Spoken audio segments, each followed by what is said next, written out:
بسم اللہ الرحمن الرحیم۔ حضرت موسیٰ علیہ السلام اور کساب کا واقعہ۔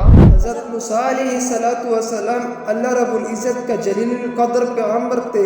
آپ علیہ السلام کو اللہ رب العزت سے ہم کلام ہونے کا شرف بھی حاصل تھا۔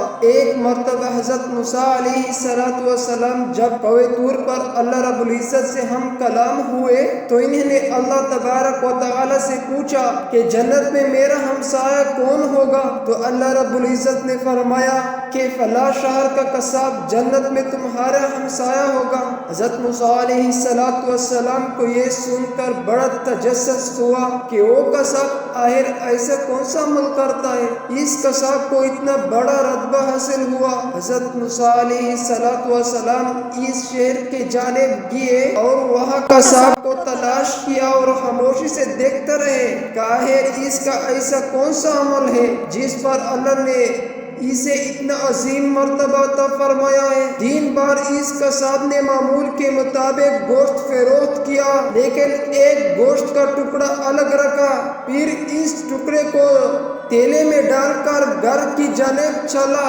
حضرت موسیٰ علیہ السلام بھی اس کے پیچھے پیچھے اس کے گھر تک گئے۔ پھر حضرت موسیٰ علیہ السلام نے اس کے ساتھ سے اس کا مہمان بننے کی گزارش کی، جو اس نے خوشی قبول کر لی۔ حضرت موسیٰ علیہ السلام اس کے ساتھ اس کے گھر اندر تشریف لے گئے تو اس شخص نے لائے ہوئے گوشت کو اچھی طرح پکایا اور پھر چند بوٹی کو اپنے دانتوں سے چبا کر نرم کیا۔ پھر گھر کے اندر حصے میں چارپائی پر لیٹی ایک بوڑھی خاتون کو اٹھایا، اس پیار سے کھانا کھلایا اور اس کی بستر وغیرہ سیدھا کیا۔ پھر اس بوڑھی خاتون نے اس کے قصاب کے کان میں کچھ کہا جس پر وہ مسکرا دیا۔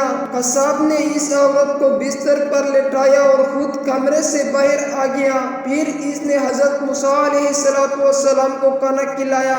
کھانا کھانے کے بعد حضرت موسیٰ علیہ السلام نے اس سے دریافت کیا کہ بستر پر لیٹی ہوئی خاتون کون ہے اور اس نے تمہارے کان میں کیا کہا تھا؟ جس پر اس قصاب نے بتایا وہ میری والدہ ہے، وہ بے حد سادہ عورت ہے، میں جب بھی ان کی خدمت کرتا ہوں اور ان کو کھانا کھلاتا ہوں تو مجھے یہی دعا دیتی ہے کہ اے اللہ میرے بیٹے کے جنت میں موسیٰ کو ہمسایہ بنائے، جس پر میں مسکرا دیتا ہوں کہ کہاں میں ایک معمولی سا قصاب اور کہاں اللہ رب العزت، اور اللہ رب العزت بڑا جلیل القدر نبی۔ اس پر حضرت موسیٰ علیہ السلام نے فرمایا کہ میں ہی موسیٰ ہوں اور مجھے اللہ نے بتایا کہ تو جنت میں میرا ہمسایہ ہوگا، یہی سن کر میں تمہاری زیارت کے لیے آیا ہوں۔ اللہ رب العزت سے دعا ہے کہ ہمیں بھی اپنے والدین کی خدمت کرنے کی توفیق دے اور ان کی دعائیں ہمارے حق میں قبول فرمائے، آمین یا رب العالمین۔